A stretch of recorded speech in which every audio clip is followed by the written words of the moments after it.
పంట పండలేదయ్యా. అవునయ్యా. సరే నేను వచ్చి చూస్తాను, మీరు వెళ్ళండి. ఎప్పుడు చూస్తారో ఏంటో.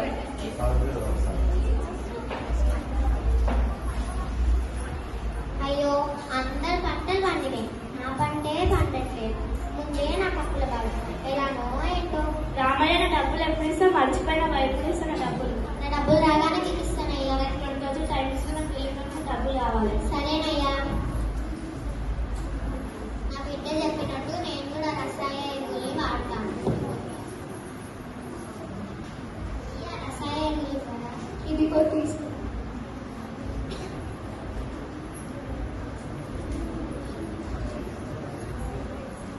రంగమ్మ, పుల్లమ్మ.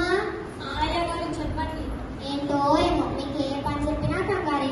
ఏంటయ్య గారు అలా అంటున్నారు? సర్లే కానీ మన పొలానికి రసాయన ఎరువులు వేద్దాం పదండి. అంటే ఏంటయ్యా? పొలాన్ని బాగా పండిస్తుంది.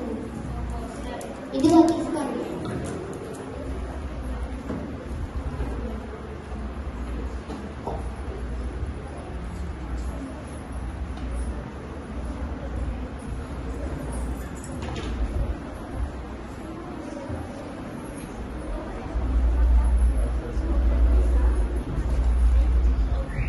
ఒక నెల తర్వాత.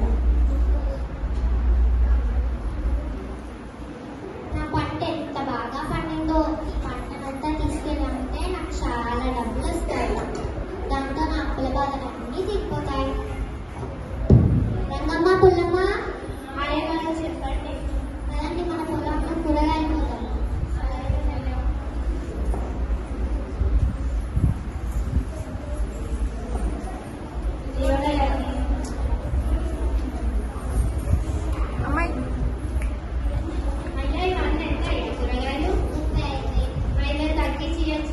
సరే తీసుకో.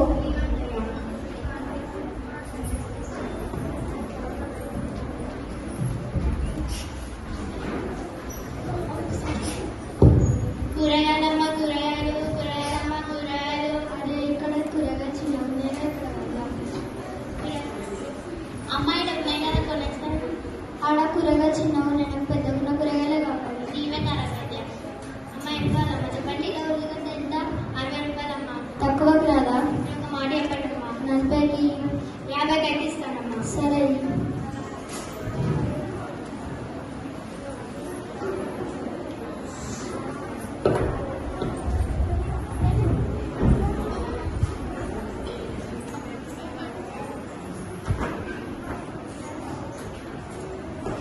ఎన్ని డబ్బులు దీంతో నా అప్పుల బాధలన్నీ తీరిపోతాయి.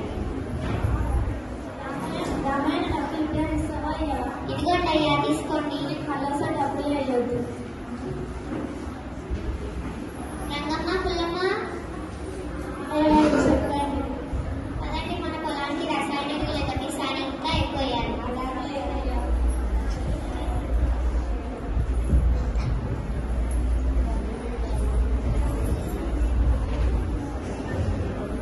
ఒక నెల తర్వాత.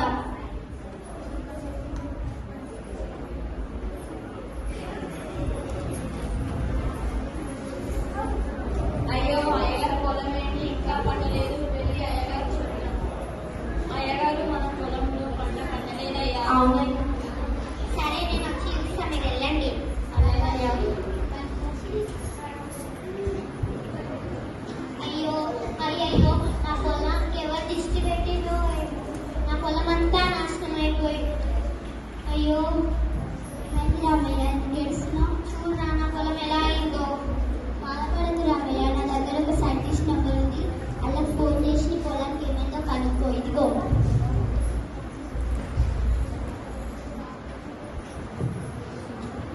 హలో, ఎవరు? నేనయ్యా, రామయ్యను. ఓహో, నువ్వా? ఏమైంది రామయ్య? ఇలా రండమ్మా, నా పొలం దగ్గరికి రండమ్మా. వస్తున్నా. ఏమైంది రామయ్య? చూడండి అయ్యా, నా పొలం ఎలా అయిందో. నేను మట్టి తీసుకెళ్ళి ల్యాబ్లో టెస్ట్ చేస్తాను. దాని గురించి నీకు చెబుతాను. సరేనయ్యా.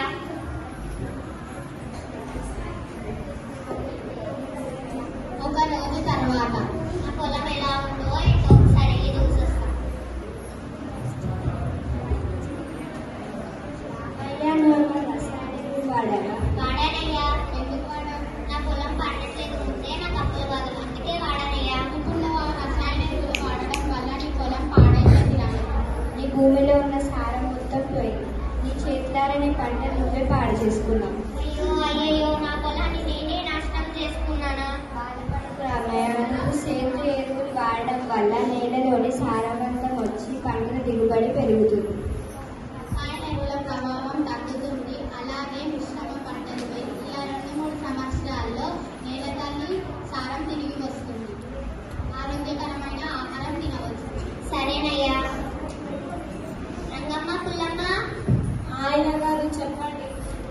మన పొలానికి సేంద్రియ ఎరువులు వేద్దాం పదండి. అంటే ఏంటయ్యా? పేడ నీళ్ళు, వేప నీళ్ళు, కూరగాయల తొక్కలు. సరేనయ్యా.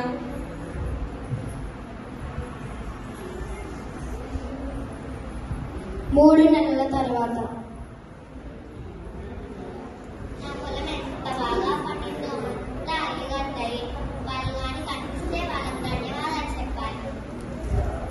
బాగున్నావా రామయ్య? బాగున్నానయ్యా. ఈ పొలం ఎలా ఉంది రామయ్య ఇప్పుడు? నా పొలం చాలా బాగుందయ్యా. అంతా నీ దయవలే. ధన్యవాదాలయ్యా. ఇక్కడ మాటలేదు రామయ్య, అది మా బాధ్యత. సరేనయ్యా, వెళ్ళొస్తానయ్యా.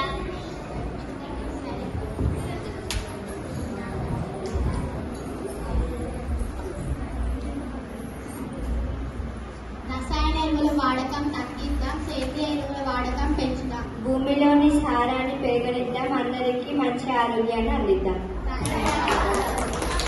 ఈ అవకాశం ఇచ్చిన పవన్ కమిటీ వాళ్ళకి ధన్యవాదాలు.